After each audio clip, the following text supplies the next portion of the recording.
In the distance, Edbert, past the fighting, under the moonlight and the starlight, sees something on the horizon, something that is moving very fast, something that is going to complicate this session infinitely.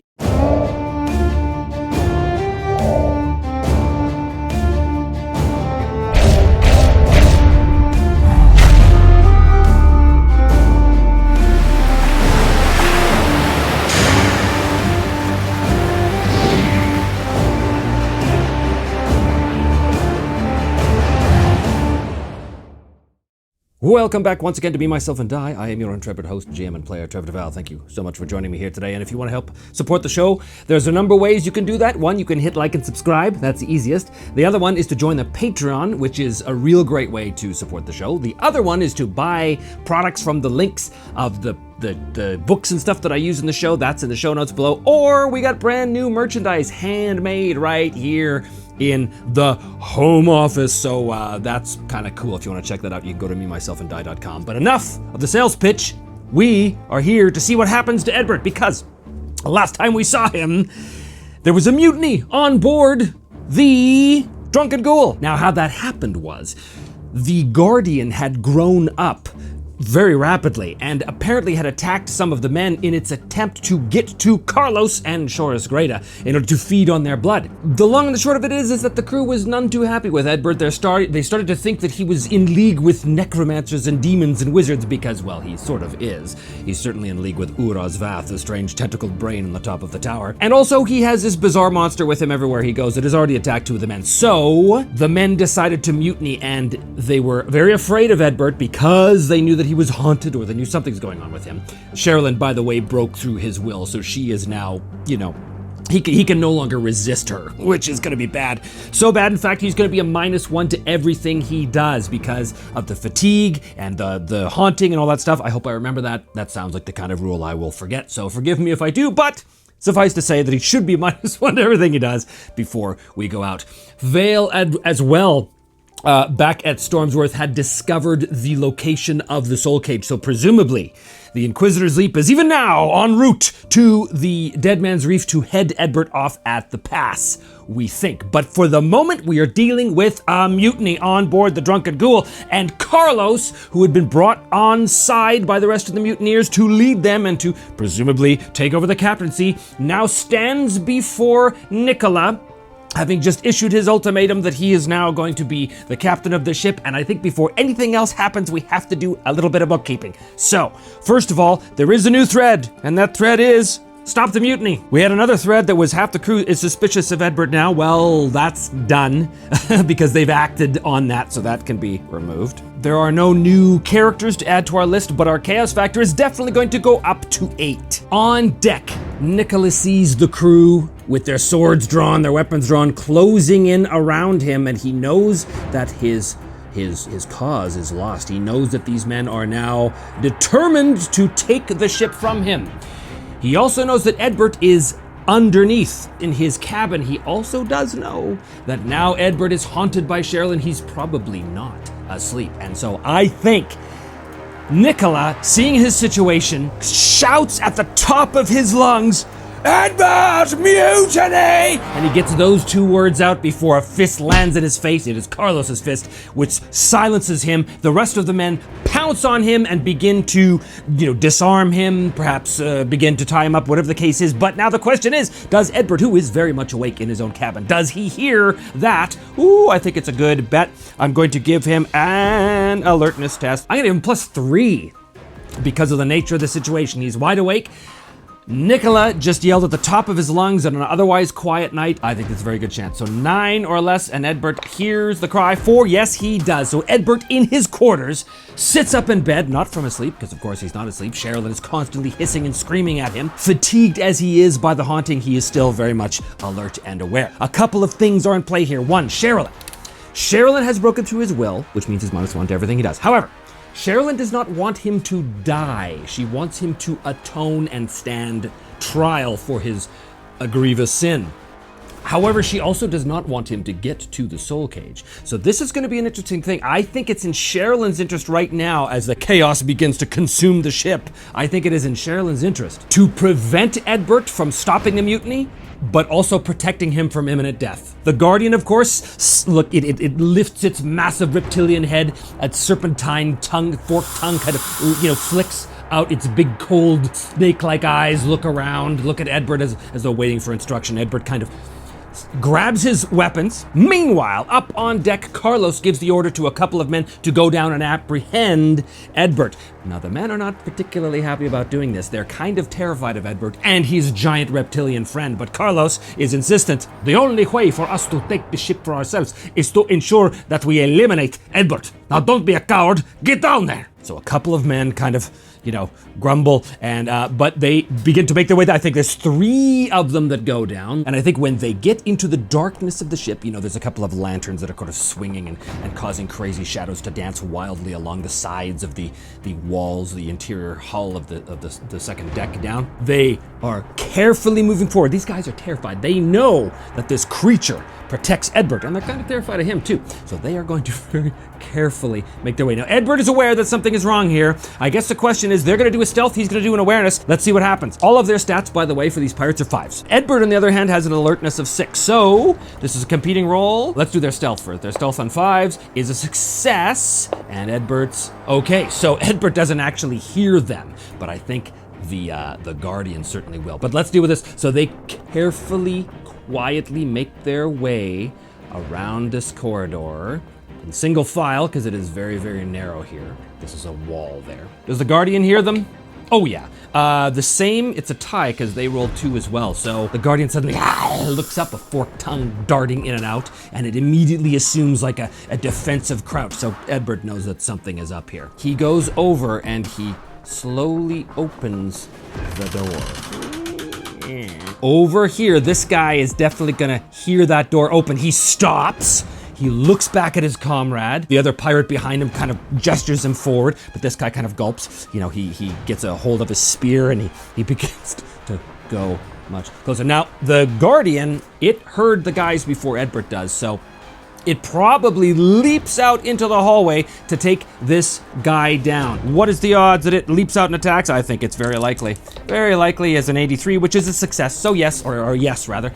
So this guy is moving along when suddenly leaping and loping into the corridor comes this thing. It roars with fury. The guy with the spear cries out in alarm and tries to get his spear up in time. Let's do a quick timing roll just to see what happens here. The Guardian's at +3. The pirate is at +1 because 5 minus 4 for the spear. For timing, let's just see who goes first. It's going to be the Guardian. So the guy with the spear is going to declare first. So I think he's totally terrified. He lifts up a spear, but he tries to dodge out of the way. And the Guardian, in fact, is going to launch a claw and a bite. The Guardian's going to be at a -1 penalty, but we have a dodge coming in for the pirate. He's at 5, that's all he's doing. So does he dodge? He absolutely blows his dodge. So he tries to leap out of the way, but he hits the side of the wall, maybe even knocking his head a bit. The Guardian sees him about to leap out of the way, so he does a bite and a claw. His bite is at 10, but -1 because the multi-action penalty is 9. Does he hit the, 6, that's really bad. There's no dodge here. The claw comes in at 6s because of the penalty. 5, oh boy. So the first one, his withstand injury is not gonna work. And his second withstand injury is also going to fail, which means basically the Guardian comes in, snaps his jaw down on the pirate's head and takes his claw and rips his head off, killing him instantly. The rest of the men scream in horror, and I think at this moment, Edbert dives into the room in front of the Guardian. Where's Captain Nicola? And the men kind of see him, and now they're confronted with just a regular human as opposed to a horrible monster. So I think that this guy is going to attack him. Now, here's the thing. I'm going to pull out the old Ironsworn Lodestar supplement. This is a reference guide for the Ironsworn RPG, and I'm going to use it for one particular table in here called the combat action, because I just want to see what this guy does, what his first sort of tactic is before we get in. And his tactic is going to be attack with precision. Attack with precision means that he's going to try and do a feint against Edbert. So the timing roll. The pirate is gonna, the pirate completely fails, roll a 12. The pirate declares first, And he's going to feint and attack. Edbert's going to block with his shield, and then he's going to counter-strike twice. That was the strategy stage. Let's do the modifier stage. The pirate is trying to feint and attack. His feint is going to be at 4s. Does he do it? He again completely blows the feint. Edbert's block is going to be penalized by a multi-action. With the shield is 10, minus 2 is 8. Does he block? Oh, he completely blows his block as well. So the feint blows it and the block blows it, which means that Edbert acts first with his 2 strikes, both penalized at minus 2. His strike is now with the sword 12, minus 2 is 10. His first strike comes in, this is a 10, and it's going to be 6 is the first one. Just gonna keep track of those here. His second attack coming in, also a 10, is going to be at 7. Before he can even get his axe attack in, he's gonna withstand the injury of the first one. So against the 6, his withstand injury is 5, and he rolls a 2, so that 6 gonna get knocked down to 4 damage. And his other withstand injury against 5 is not gonna, so he's gonna take 11 damage. Edbert comes out, and as the guy tries to feint, Edbert gets his shield up. It doesn't do much as he slashes and stabs him through the heart, killing him immediately. The other guy sees this. There's a real good chance this guy sees 2 of his comrades just completely massacred by the Guardian and Edbert. I think there's a very good chance this guy's gonna turn and flee. I'm gonna say it's very likely, which is a 22, which is a regular success and a random event. So he sees this, he turns and leaps up the stairs as quick as he can. Before we get to Edbert and how he responds to this, let us determine what the random event is. Event focus, 44. Move toward a thread. There's 8 of them, so I will roll a d8. 6. Free Uraz Vath with the soul cage. Move towards freeing Uraz Vath. Okay, so what that means is as Edbert runs the second guy through and the other guy turns to flee, before Edbert's about to go after him, but at that moment, he kind of clutches his head and falls to his knees. At first he thinks it's Sherilyn, because Sherilyn is always screaming, always consistently screaming, but no, it is another voice. A voice in Edbert's head that he recognizes. It is the voice of Uraz Vath, and Uraz Vath, moving towards the thread of helping Edbert get the soul cage. Uraz Vath is looking at the situation from afar. He sees what's happening here, and he says to Edbert in his mind, "They have taken Captain Nicola, and it seems that their aim is to take the ship. You must stop them at all costs, Edbert. You must retrieve the soul cage and free me." And how exactly am I supposed to do that, Rosvat? There's the entire crew up there who I assume is against me right now. All I've got is this green fella here and the mad ghost who's haunting me. Yes, a perilous situation. I could offer you help, Edbert. However, the help that I can offer may not be the help that you want. I don't care, Rosvat. Just send something before they send the rest of the crew down here. Very well, Edbert. Very well. And there's a sense of consternation, a sense of wariness, and possibly even regret in Uraz Vath's voice. Meanwhile, Edbert, I think, is about to take some steps towards the ladder to see if he can get up and do some good, but Sherilyn manifests in front of him and wails at him. "I will not let you die, Edbert, but nor will I allow you to sail to the soul cage." And I think she basically cast some sort of spell of binding on him. Remember, from the first season, that Sherilyn was also a powerful wizard, and she had the ability to manifest her magical powers outside of her usual ghostly power. So, he was at -1. Haha, see, I've already forgot. He was supposed to be a -1. Everything he did, that's okay. So Edbert now does a withstand magic against this. This is important. Stamina rolls don't get penalized by the -1, so his withstand magic is 7. That's pretty good, but I think he has to spend one of his 2 spare APs to avoid this, which will basically turn his withstand magic into 10. He's got to get 10 or less to resist this spell of binding that she is casting upon him, and he will. He will. So she tries to cast it. For a second, he only rolled a 2, but for a second he kind of succumbs to it, but then immediately kind of breaks free from it, and she screams in rage as he forces his will on her, and her magic kind of dissipates. He turns back to the Guardian, "Find another way up to the deck."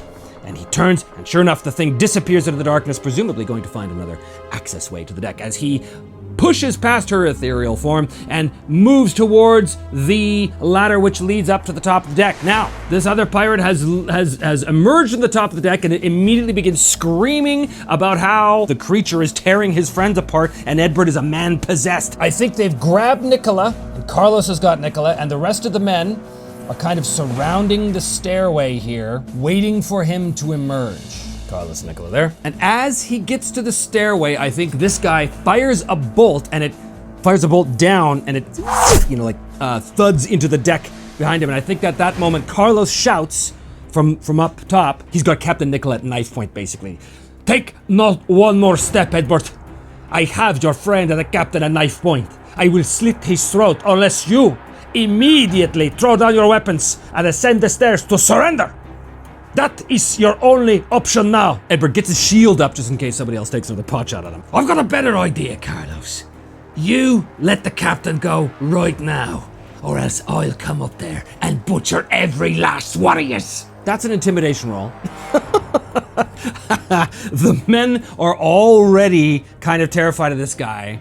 So I'm gonna give him a +1 to this intimidate roll. So it's gonna be 7. Let's see what the effect on the surrounding men are. It's, oh no. His bluff fails utterly and the men kind of jeer. They begin to hurl insults and jeer, basically ordering him to stand down, to throw his weapons down and come up and surrender. If you're lucky, we'll only make you walk the plank. Things like this. He knows right away that his intimidation pleas have fallen on deaf ears. Ooh, bad news. Meanwhile, 2 things happen now. The Guardian has found its way into the water and is slowly now crawling up the bow of the ship to strike from the rear. It leaps up here, and before it can launch its attack, as one of the men turns and notices this thing leaping through the darkness of the night towards him, there was a second thing that happened.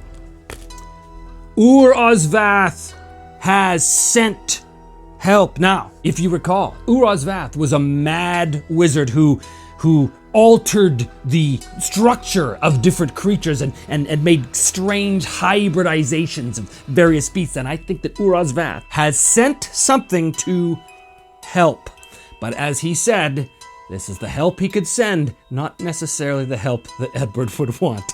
Because at that moment, there is a sound, and it's the sound of like rushing water all at once, almost like a vortex of water being pulled into a whirlpool, cascading around, and then the sound of an enormous splash as something, in fact many somethings, emerge from the water. A series of them burst forth from the water, surrounding the ship, bursting up, roaring with fury as this kraken, this strange-looking hybridized beast kraken bursts forth from the water and begins to attack the ship.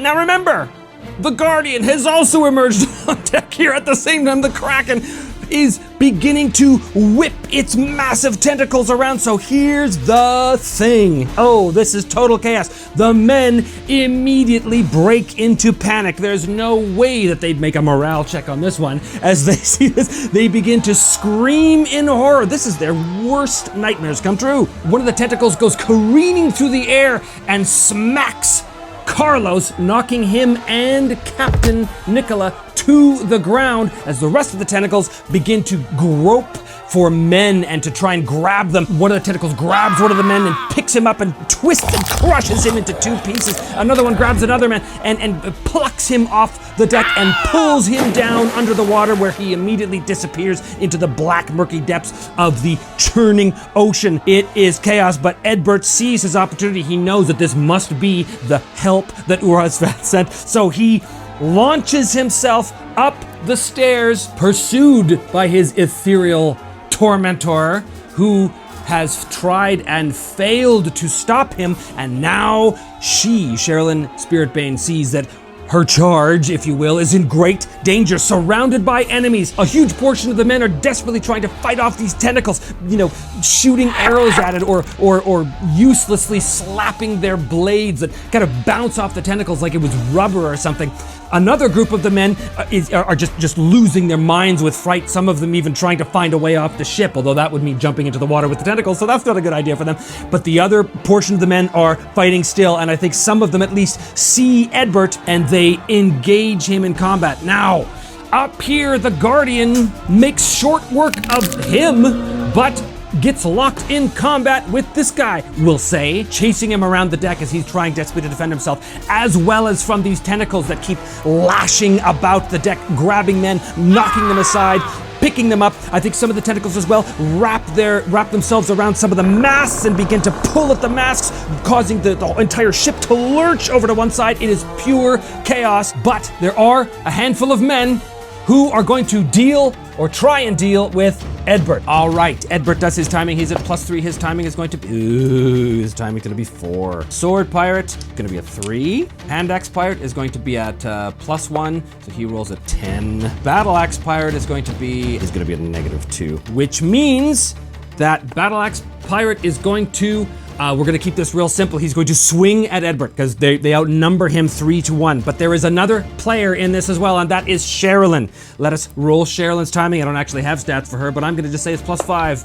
And she's on 9. Battle Axe is declared. Then it is Sword Pirate here who declares he also was just going to declare a simple strike. And then it is Edbert. He sees these attacks coming in. He's going to block with his shield. And in Dominion rules, when you do a successful block, that applies to all attacks that are coming in front of you. So that is very useful for him as he's trying to defend off. So he's going to block and strike as well at, we'll say Battle Axe guy. He'll have a multi-action penalty of -1, but he's also -1 because of Sherilyn's influence, so he's -2. And then the next declaration will be Sherilyn. Sherilyn, her powers are normally reserved for the undead. She's not like a regular wizard. She just can't start casting fireballs and stuff. So basically what she can do is manifest to try and scare the hell out of all these guys, so that is what she's going to do. And then finally, the next two declares Hand Axe Guy, and Hand Axe Guy does see Edbert attacking Battle Axe Guy, so he's not going to pair, he's just going to attack. In the modifier phase now, let us do Sherilyn's thing first. She has a fright of 8. It's going to be bad news. It does succeed, which means that each and every member of this 3-man group here has to do a withstand injury roll, not withstand magic, injury, in order to see if they are frightened. Okay, let's go from left to right. The sword guy succeeds.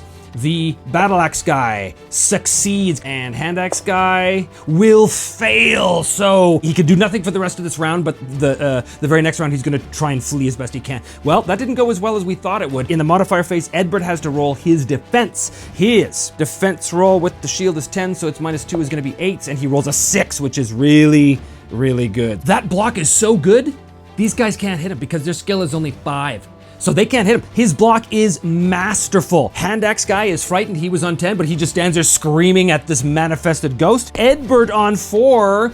He gets a free and clear attack on Battle Axe guy because there's no defense that the guy offered. So he is rolling at -2. He's rolling 10s for this attack. He will roll 5. The pirate's withstand injury is 6. The pirate takes 5, which puts him down to 0. Then we go down to Sword Guy and Battle Axe Guy, but they can't get past Edbert's block. The first round is over. Now, a few things happen. This battle continues. The tentacles continue to attack the men, but here's my question.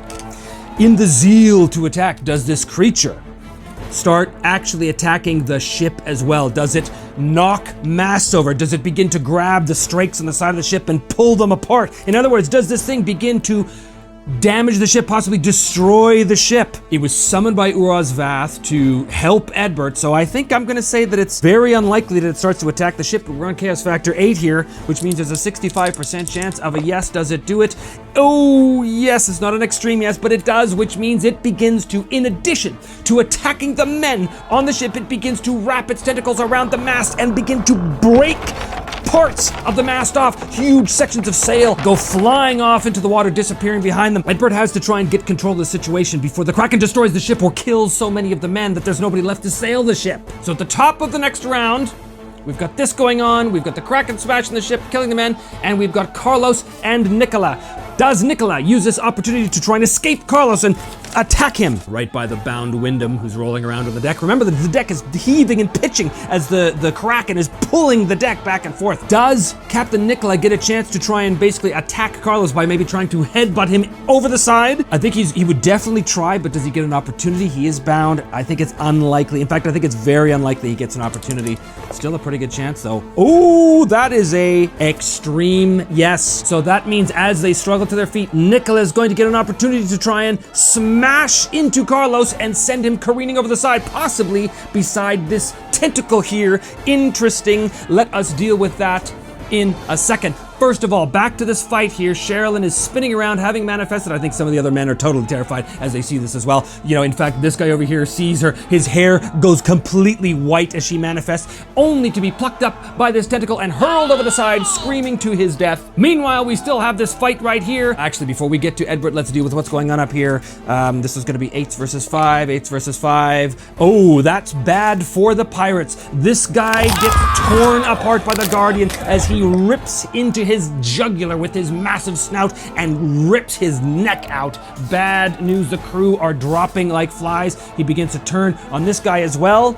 Now, the other thing is, the Kraken doesn't know friend from foe. The Kraken is already attacking the ship. The Kraken is in some sort of frenzy. It's possible the Kraken begins to attack the Guardian as well. Let's just ask that question. I really hope that's not the case. I think it's 50-50. Unfortunately, with Chaos Factor 5, 50-50 means there's an 85% chance.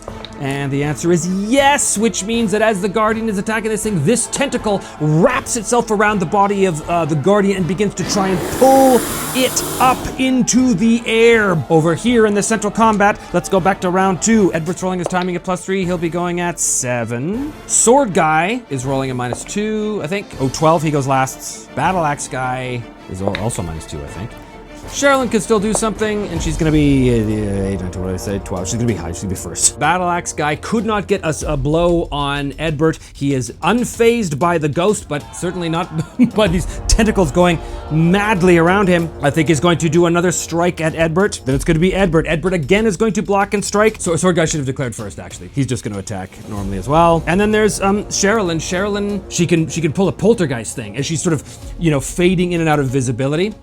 She can grab like a barrel and hurl it at one of the guys. That's certainly something she can do. And she has done in the past before. See, season 1. She is gonna go first. So her strike, we're gonna call it 8. She grabs a barrel from over here and sends it flying towards, I think, sword guy here. But before we get there, we need modifiers. So let's do Edbert's block. He's gonna be at 8s.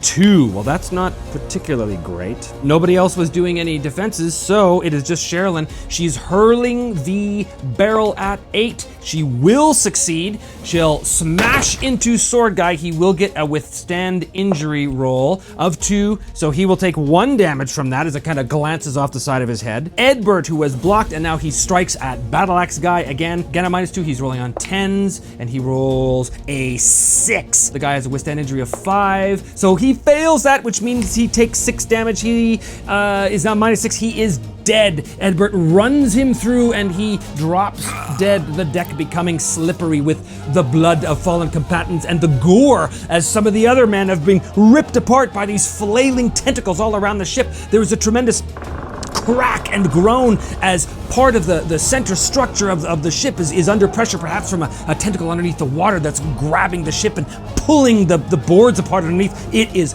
all bad. Now it comes to sword guy. He is the only combatant left. He is going to be striking -2 because of Edbert's parry, or block rather, and he will actually hit Edbert for 2 unless Edbert can soak it up using withstand injury of 8, which he will. Edbert takes 1 damage from that. Over here, Nicola sees his opportunity. The tentacle over here is flailing away, slapping the deck, trying to seize another victim to pull and drag him into the water. Carlos gets maneuvered to the back of the deck. Yeah, let's do muscle versus muscle, actually, as Nicola basically tries to headbutt Carlos and to knock him over the side. First of all, does Nicola's action succeed? 5s or less? It does succeed, but it's a competing roll, so you want to roll high.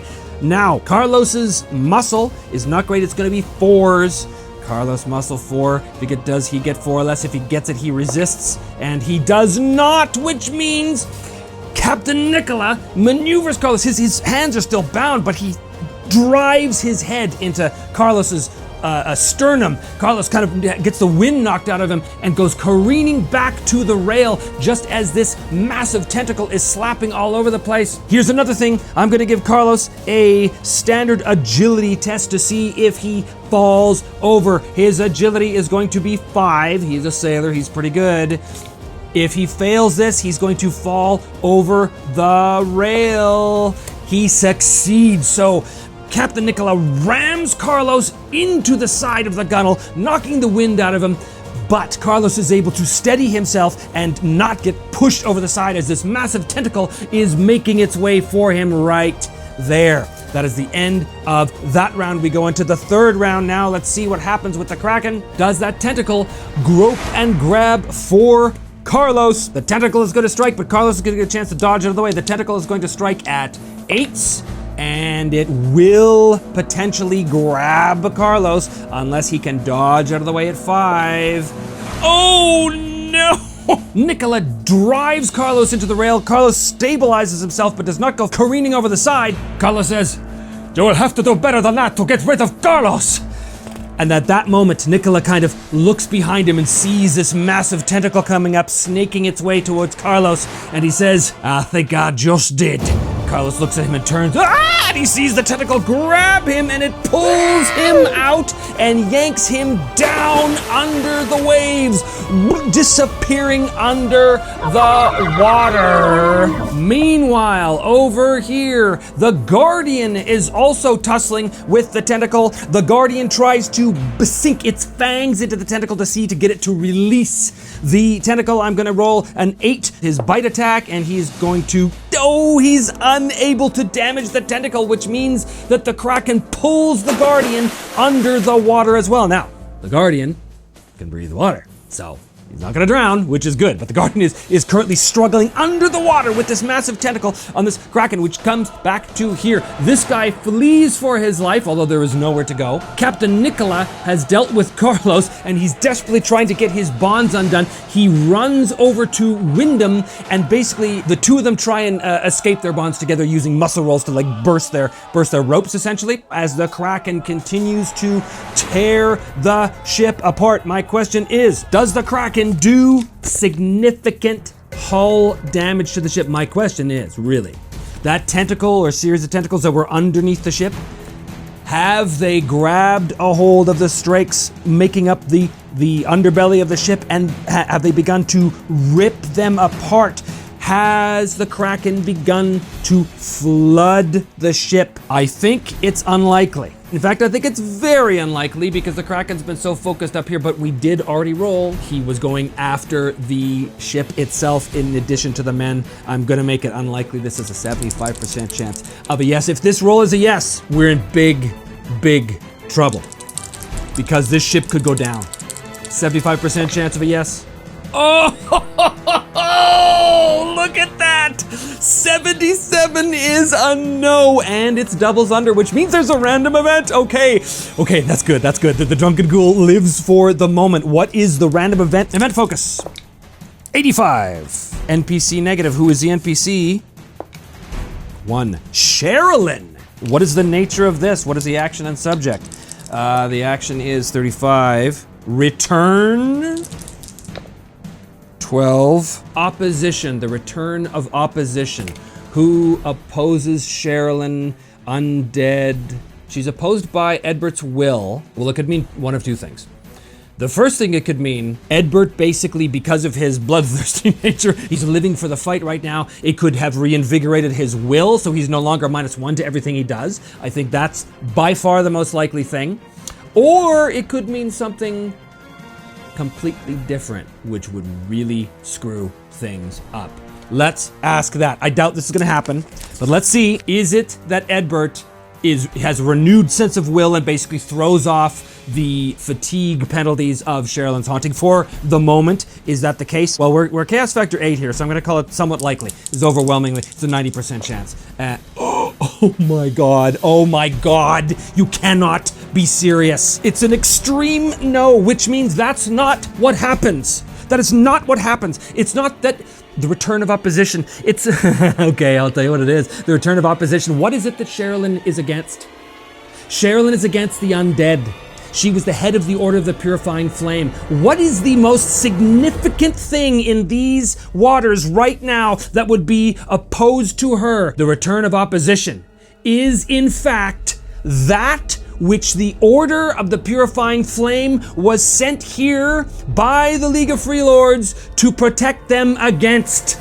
In the distance, Edbert, past the fighting, under the moonlight and the starlight, sees something on the horizon, something that is moving very fast, something that is going to complicate this session infinitely. What he sees is a light, a hellish red light tinged with silver, and that light is in the rough shape of a galleon as the Crimson Viper, the ghost ship that has been plaguing these waters, appears on the horizon, making its way towards the drunken ghoul.